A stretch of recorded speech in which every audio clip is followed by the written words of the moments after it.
clarification. All right, so Emma, I'm going to turn the screen over to Emma and let's see, spotlight for everyone. All right, does everybody see Emma? Land-based assessment.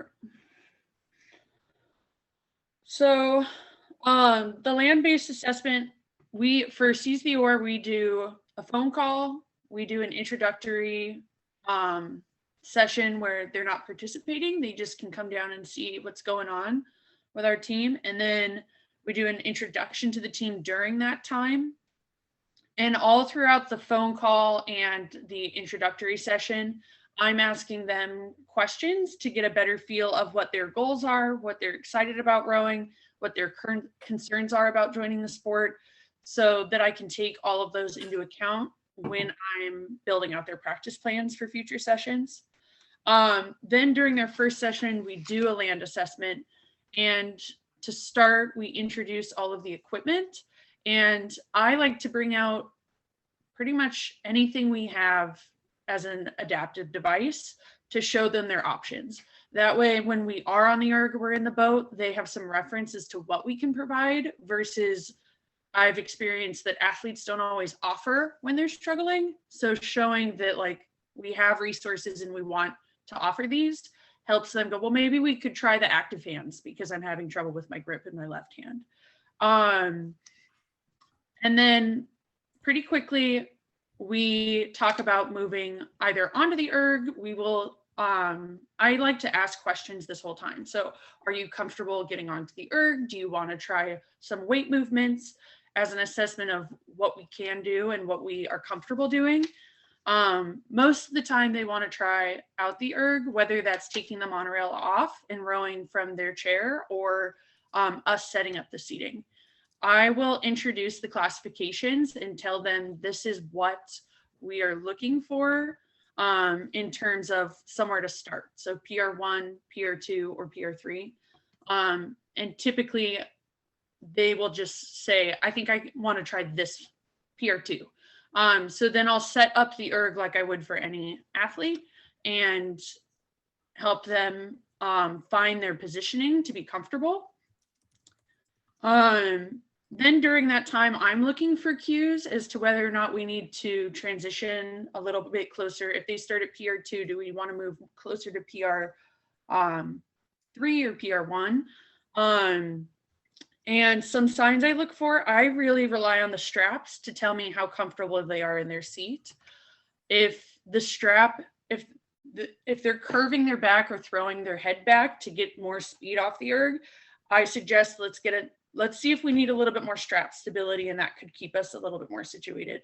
Or if they're pausing at a specific part of the stroke, then I will review with them what we have to help them feel a little bit more stable and how what they're doing relates to the water experience. A lot of the land assessment is really, I want them to focus on understanding what movements we're looking for. So we break down the stroke and really focus on each segment. With any athlete I start, I review pick drill, reverse pick drill, and pause drill. For arms and shoulders, that looks like we're just leaning back in the seat and we're rowing with our arms. So I just adapt the drills I already know based on the stroke and how I can break it down to different muscle groups.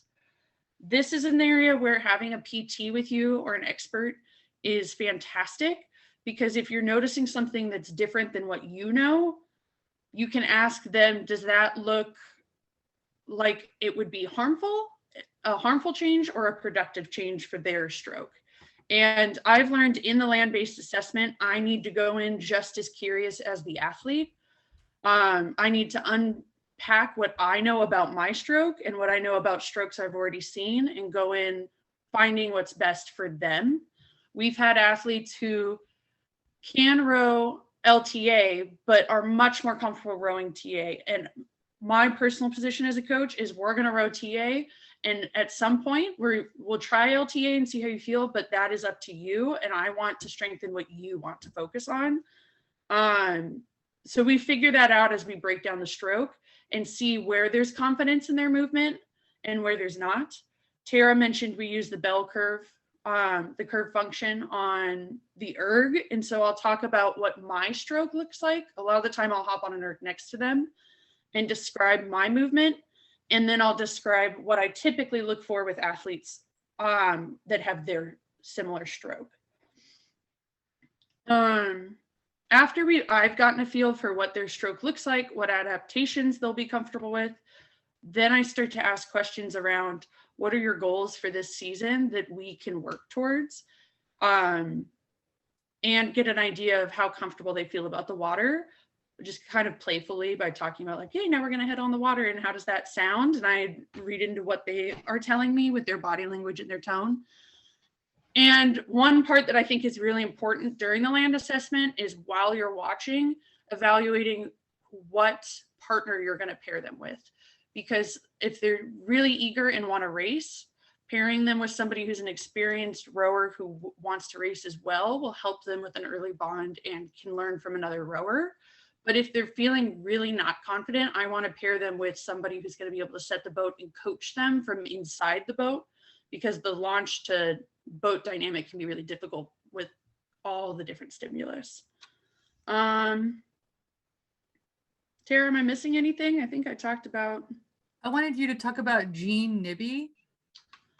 Yeah, so Jean was the example of, we had a practice where I had one of our volunteers helping her on the erg. It wasn't her first land assessment, but we were still working on learning the erg and the movements. And Jean was not feeling comfortable using her legs. She had a degenerative situation and was not feeling confident and was getting a little bit, I would say, panicky on the side of not knowing what this is going to look like and feeling nervous about how much we were asking of her. And so my volunteer came to me and said, I know that she can row with her legs and she's just feeling nervous. So I'm going to keep pushing her because she just needs to know that like we know what we're talking about. And my position as a head coach is that's not our job. Our job is to give them what they're looking for and to create a comfortable learning environment for their athletic experience, and to help them feel comfortable in whatever their new body is in a lot of situations. So we're going to listen to her and we can keep offering that as an option to support her through. But if she says no, we're not doing it.